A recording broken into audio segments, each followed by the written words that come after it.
Skill ہی آپ کہہ لیں کہ واٹ از لبرل. یہ میں آپ کو آکسفورڈ یونیورسٹی کی ڈیفینیشن بتاتا ہوں پہلے کہ لبرل ہے کیا، کیونکہ بہت ہی سینسیٹیو یہ ٹاپک ہے. اس پہ کیونکہ فتویٰ بازی ہمارے یہاں شروع ہو جاتی ہے، تو لیٹ می کلیئر فرسٹ. ٹھیک ہے جی.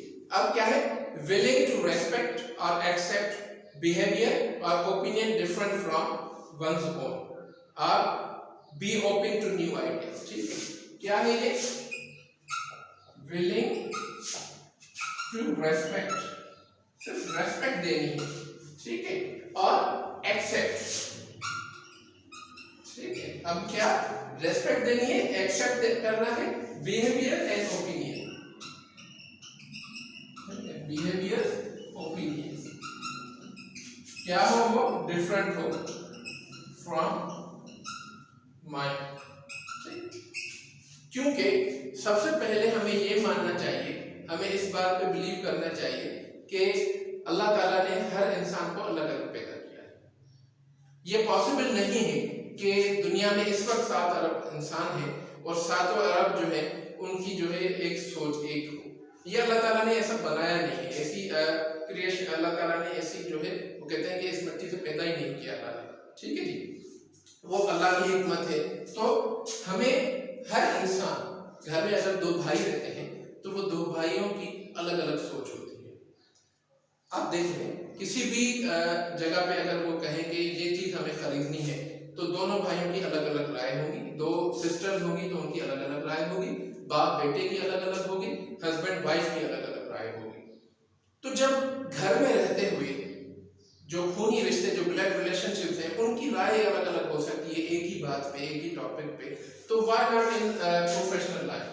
جب آپ پروفیشن میں ہوں گے، جب آپ سوسائٹی میں جاتے ہیں، لوگوں کے ساتھ انٹریکٹ کرتے ہیں، تو آپ کس طرح جو ہے میں یہ ایکسپیکٹ کر رہا ہوتا ہوں کہ جتنے بھی یہ لوگ ہیں وہ سب میری طرح ہی سوچیں گے. جو میرے برین میں جو پیٹرن چل رہا ہے سوچ کا، وہ سب اسی طرح سوچیں گے. How is it possible? یہ ہماری ایکسپیکٹیشن ہی ایکچولی غلط ہوتی ہے، جو ہمیں فرسٹریٹ کر دیتی ہے، جو ہمیں اریٹیٹ کرتی ہے، جو لوگوں کے ساتھ ہمارا ریلیشن شپ خراب کر دیتی ہے. پھر ہم کفر اور غداری پتہ نہیں کیا کیا فتوے لگاتے ہیں. ٹھیک ہے، تو بہرحال liberal means being willing to respect or accept behaviors and opinions of people different from yours. مجھ سے الگ جو ہے بات. اگر میں یہاں پہ ایون دیکھیں، میں آپ کو انٹرپرسنل اسکلس پڑھا رہا ہوں، ٹھیک ہے، دیٹ ڈزنٹ مین کہ آئی ایم ایکسپیکٹنگ کہ جو بھی مجھے دیکھ رہا ہوگا یا مجھے سن رہا ہوگا وہ 110% اس کو لازمی ہے، مینڈیٹری ہے کہ وہ میری باتوں پہ کو من و من تسلیم کرے. نو، اٹس ناٹ لائک دیٹ. ٹھیک، ظاہر سی بات ہے میں جو یہ باتیں کر رہا ہوں اس پہ سینکڑوں اوپینین آ سکتے ہیں اور ہیں. ہو سکتا ہے اس بینگ لبرل پہ آپ کے ساتھ کوئی اور آپ لیکچر سنیں کسی کا تو وہ اس کی ٹوٹلی ڈفرنٹ انٹرپریٹیشن ہو. ہر کسی کی الگ ہوتی ہے. جیسے ہمارے ایک آج کل عالم ہیں، اپنا یوٹیوب چینل بھی چلا رہے ہیں، وہ بہت ہی جید عالم ہے تو ان کو مانتا ہوں. وہ کہتے ہیں کہ اگر تم میں سے کوئی بھی، آپ میں سے کوئی بھی اگر میرے ساتھ 100% 100% میری باتوں سے نظریے سے متفق ہے تو وہ جا کے اپنا علاج کرتا ہے. یعنی پھر آپ خود سے ہی جو ہے خود کو دھوکہ دے رہے ہیں. مجھے تو دے رہے ہیں لیکن خود کو بھی دھوکہ دے رہے ہیں. آپ کے دل میں کوئی اور بات ہے، آپ باہر کچھ اور نکال رہے ہیں. ٹھیک ہے جی. تو ہمیں ہمیشہ ریسپیکٹ کرنی چاہیے، ایکسیپٹ کرنا چاہیے. کہیں لوگوں کا بیہیویئر ہم سے ڈفرنٹ ہو سکتا ہے، کسی کی سوچ ڈفرنٹ ہو سکتی ہے. آپ اگر باس ہیں، آپ اپنا ادارہ چلا رہے ہیں، آپ کے سب آرڈینیٹ ہیں، آپ کے ٹیچرز بیٹھے ہیں، لازمی نہیں ہے کہ آپ نے جو بات کہی وہ من و من تسلیم کر لی جائے. آپ دوسروں کو اسپیس دیجیے، دوسروں کو بولنے کا موقع دیجیے. اختلاف ویسے بھی کہتے ہیں باعث رحمت ہوتا ہے. اللہ تعالیٰ نے بھی اتنا بڑا دین اسلام ہمیں دیا تحفے میں، تو اس کے اندر بھی اختلاف رکھ دیا. لیکن اختلاف ایک حد تک باعث رحمت بھی ہوتا ہے. اگر ہیومن برین کی یہ نرشنگ اختلاف نہیں ہوگا تو وہ نرشنگ نہیں ہوگی، وہ ساکن ہو جائے گا، بالکل اسٹیگننٹ ہو جائے گا. اور اسٹیگننٹ جو واٹر بھی ہوتا ہے، ساکن پانی، اس میں بھی سمیل ہو جاتی ہے. اگر ہیومن برین اسٹیگننٹ ہو گیا، اس میں اختلاف نہ ہوا، اس کی اپنی کسی کوئی سوچ، کوئی انٹرپریٹیشن نہ ہوئی، صلاحیت یہ ختم ہو گئی، تو یہ دنیا کا نظام بھی رک جائے گا.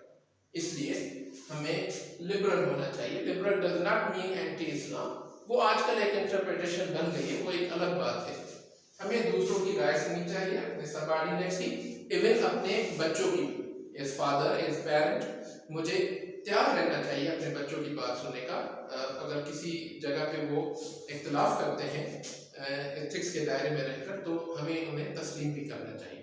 ٹھیک ہے جی. تو کلیگس، کلائنٹس، پیرنٹس، سب آرڈینیٹس، باس، ہر ایک کو تیار رہنا چاہیے ایک دوسرے کے ڈفرینٹ اوپینین کو ریسپیکٹ دینے کے لیے، ایکسیپٹ کرنے کے لیے بیہیویئر اور ٹھیک. اس کا بہت بڑا فائدہ ہوتا ہے، اس میں ہارمونی پیدا ہوتی ہے. رسول اللہ صلی اللہ علیہ وسلم کی سنت ہے یہ. وہ اپنے دربار میں بیٹھتے تھے، جب رائے لیتے تھے، دیکھیں جیسے جنگ خندق تھی، ان میں حضرت سلمان فارسی رضی اللہ تعالیٰ عنہ کے مشورے سے جو ہے خندق کھودی گئی تھی. لیکن جب رسول اللہ صلی اللہ علیہ وسلم نے مشورہ مانگا تو بہت سارے اور بھی مشورے سامنے آئے، رائے سامنے آئے. بہت سے صحابیوں نے ڈفرنٹ دیا. ایون حضرت سلمان فارسی رضی اللہ تعالیٰ عنہ نے جب خندق کھودنے کا مشورہ دیا تو بہت سے صحابی اختلاف میں کھڑے ہو گئے، مخالف ہو گئے کہ نہیں، اس طرح نہیں کرنا چاہیے. اور بھی بہت ساری جگہوں پہ، صلح حدیبیہ کے موقع پر، میثاق مدینہ جس کو کہتے ہیں، دوسری بہت سی جگہوں پہ رسول اللہ صلی اللہ علیہ وسلم کی حیات طیبہ میں ہمیں نظر آتا ہے کہ کسی مشہور بات پہ، کسی ٹاپک پہ اگر رائے مانگی جاتی تھی تو صحابہ میں اختلاف ہو جاتا تھا. لیکن وہ اختلاف وہ کیا کہتے ہیں کہ وہ تعصب پہ مبنی نہیں ہوتا تھا، وہ کسی بائسنس پہ نہیں ہوتا تھا، بلکہ وہ ایک سنسیئرٹی اور لائلٹی، ڈیڈیکیشن پہ مبنی ہوتا تھا. کسی بہتر سالوشن کے لیے جو ہے ڈفرنٹ رائے آتی تھی، اور رسول اللہ صلی اللہ علیہ وسلم ان سب کو ریسپیکٹ دیتے تھے، آنر دیتے تھے، ایک دوسرے کی سنتے بھی تھے، اور اسی طرح صحابہ کرام بھی کرتے تھے. تو ایز مسلم، ایز ہیومن، ہمیں ایک دوسرے کو ریسپیکٹ دینا چاہیے، ایکسیپٹ کرنا چاہیے بیہیویئرز ڈفرنٹ فرام آرس. ٹھیک ہے جی. اس کے بعد جو ہے کافی ٹاپک لمبے ہیں. اب نیکسٹ سیشن میں انشاءاللہ ہم آگے بات کریں گے کہ اس پہ کیا کیا اسکلز آتی ہیں. Thank you.